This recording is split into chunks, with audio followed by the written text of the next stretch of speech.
right, we're back. I'm nervous about this one. I think this one's going to be a beast to try and get through. I'm going to try to appease, see, both of you SL kiddos as well as the HL kiddos. So this is going to be our Cold War review. I'm titling it History of the Americas, the Cold War, because I'm going to go into HL content in certain episodes, but I'm going to try to do,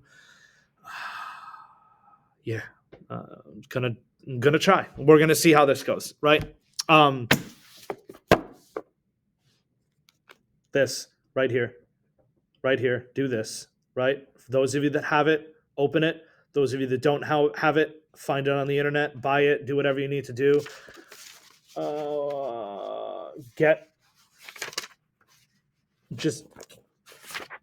If you could just get to this, the beginning of chapter 2, right? Read 45 pages. I think your entire journey is going to be made a lot easier. I think the way that John Lewis Gaddis breaks it down, I think the historiography that he provides is exactly what some of you need as you're preparing for this exam. So that's my precursor to everything that I'm about to go through, right?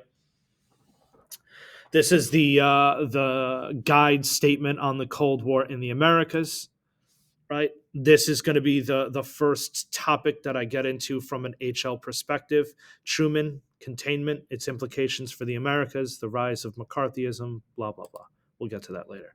However, this is going to be the main gist of this one particular video from the SL syllabus, which you need the SL to understand the HL anyway. Role of ideology, fear and aggression, economic interests, a comparison of the roles of the US and USSR, the breakdown of the Grand Alliance, right? 43 to 49. Let's get into it. Let's catch up, right? When did it start? I don't know. I think there are four main buckets that you can, this is, our first test of the year, four main buckets that we can get into here to kind of a start of the Cold War. You could go back to the 1920s and bring in the Bolshevik Revolution, right? The minute that there's a communist society, the conflict began because the Cold War is an ideological battle between the two worlds of communism and capitalism, right? You could bring in the Red Scare in the United States as evidence for this, Sacco and Vanzetti, all that good stuff, the Palmer raids in the 20s, all that, right? You could talk about World War II. You could go back to the Munich Agreement. Stalin wasn't invited to the Munich Conference, had no part in the Munich Agreement. You could talk about the failure to open the Second Front and how the US and the British went into North Africa before they wanted to open up a Second Front, and Churchill's sentiment of let the fascists and the communists kill each other and we'll finish off whoever wins that fight, right? The atomic bomb, right? Going back to that historiography about the United States dropped the atomic bomb not to defeat Japan militarily, but to defeat the Soviet Union politically, right? And that's kind of a major plot point of the Oppenheimer movie. 1945, Stalin broke the Yalta spirit. He's got troops in Eastern Europe. You could say that, right? Or you could go and say 1947 and the issuing of the Truman Doctrine, right? That's a declaration of war against communism. You can't say that the Cold War started after 1947. You could definitely say it started before 1947. So the origin, kind of up to you and your historical perspective to come up with. Role of ideology. This is the big one. In my opinion, this is the big one. Communism and capitalism cannot coexist. He says it. He thinks it. I say it. I think it. That those two ideologies are in competition with one another, right? If you are a true Marxist-Leninist, you think that capitalist countries cannot exist, right? That the communist revolution is going to take place until there's no more capitalist countries on earth, that capitalism is a phase that will inevitably lead to full-fledged communism. If you're a capitalist, you can't have communism take hold because, again, it's a phase in the grand scheme of societal evolution, right? So they just can't coexist. This whole conflict goes back to ideological origins between the two, right? That after the war or during the war, both countries are trying to position itself for maximum influence. Right, the United States is entering into the war with this idea of this new world order and the United Nations and the Bretton Woods conference, and what is the world going to look like under United States leadership. And then the Soviet Union is trying to do the exact same thing, and they're trying to position themselves for a world in which communist ideology is at the front runner, is at the foreground of society, right? And you see this with both countries kind of scratching and clawing for their spheres of influence as World War II is coming to an end, right? I think the role of ideology has to make its way into some of your papers. Fear and aggression. All right. Both sides had points of fear and both sides had points of aggression, right? If we go back to that idea of the second front, right? Stalin was at points of vulnerability in the conferences leading up to the Allied invasion of Normandy, and he's begging for that second front to be open. But, Churchill and FDR go and protect Western interests by protecting the oil fields of the Middle East, by going to war in Africa and then invading Italy and then invading France, right? And then opening up that second front that Stalin needed terribly as he's losing 20 million of his own people fighting that war against the Germans, right? Stalin sought out a buffer state to protect himself from another invasion, right? Stalin read the tea leaves. He knows that the Western world and the communist world are going to clash. He knows that Germany has invaded Russia proper twice through the exact same corridors in Poland. So yeah, he wants a buffer state, right? He wants to return the borders of Russia back to the days of the Russian Empire because he felt like that land was legitimately his and got taken away from him by illegitimate means. So yeah, he broke the spirit of Yalta. Yeah, he's going to move troops into Eastern Europe because he felt like if he did not act in that way, that there would not be a Soviet Union left to protect, right? That this is also the securities dilemma, right? Where after the war, both states are going to seek to have these buffers, to have these allies that they're entrenched with on their side to build up their own arsenals against the other, right? So that's the securities dilemma. I'm not smart enough to say that. He does. The atomic situation, this is definitely fear and aggression, depending on what side of the coin you're looking at it from, right? The United States makes atomic bombs to drop on Germany. Germany surrenders before those bombs are ready. By many estimations, Japan is a militarily defeated state in 1945, but we spent $2 billion on a nice new bomb, and we need Japan to surrender before the Soviets invade Japan themselves because we don't want the Soviet Union to have any territory in Asia, right? We understand that they'll have it in Europe because the Soviets are the ones who defeated the Nazis, but we don't want them to have that territory in Asia, in Japan in particular. We want that to be our military base in Asia. We want that to be our economic bloc. So we drop an atomic bomb on Japan, two of them on Japan.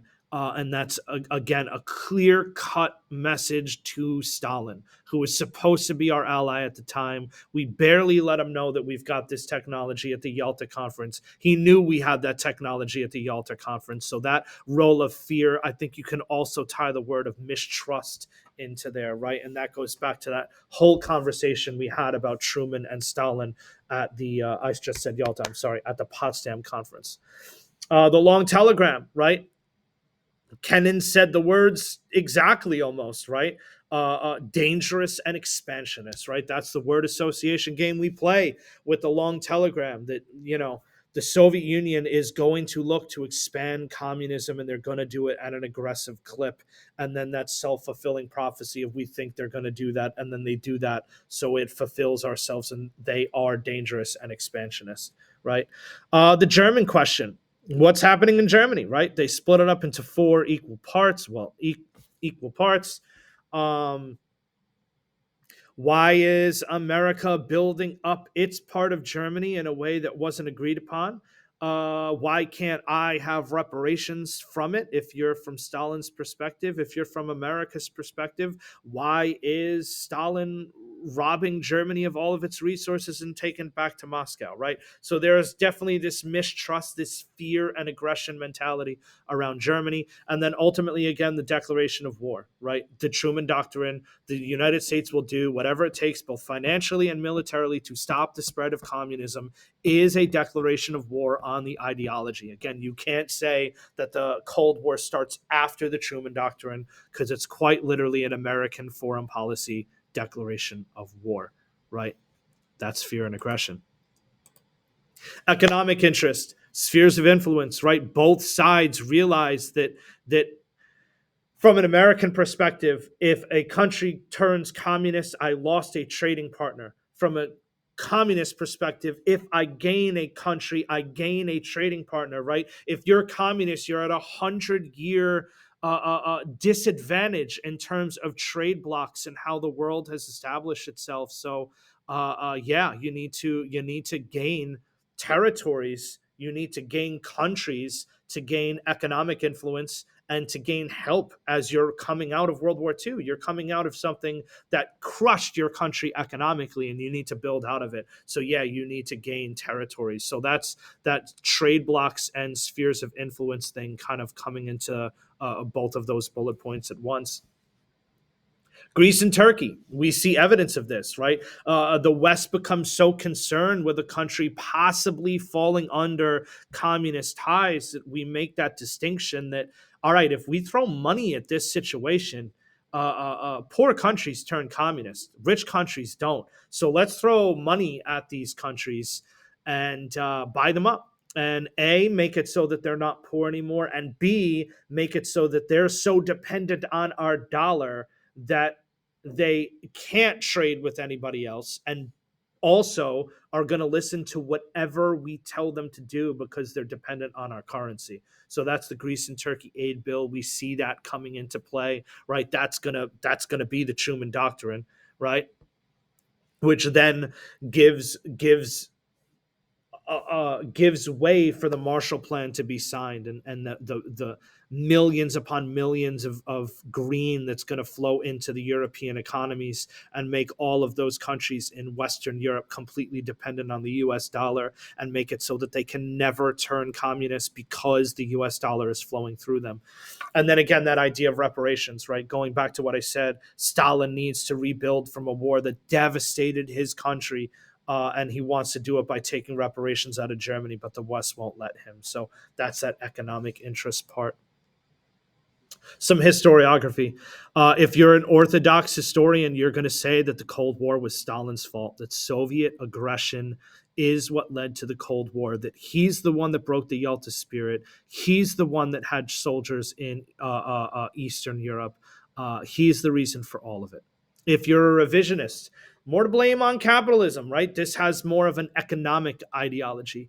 U.S. sought to freely export goods post World War II to stop another depression, right? America just came out of a depression. We only came out of the depression because of World War II. The New Deal helped. It was great. But World War II is what got us out of that depression. Now, again, we saw World War I. We rise, but then after the war, we fall economically. It just took us a decade to figure it out. We don't want that same thing to happen. So we are looking to seize the day economically after the war. And that's the main part of the Cold War, right? If you're a revisionist.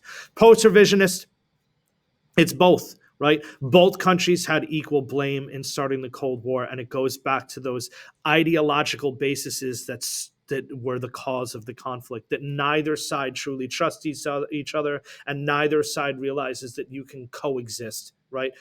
Both sides are going to say that we cannot coexist with the other system in place, so they're going to vow to defeat the other system. All right. I know that was a really broad overview of it, but hopefully just hearing some of those words again and putting them into those nice buckets is what you need to continue your studies. In the next episode, I'm going to come back with kind of the history of the Americas, interpretation of it, and the policy of containment, as well as McCarthyism on the United States. Let me know if that helped. Drop a comment if I need to get a little bit more specific into these, if I need to flesh these out into maybe another episode or two. But hopefully that was enough to lead you in the right direction. I'll see you in episode, what is it, like 17? Oh, 17. All right, see ya.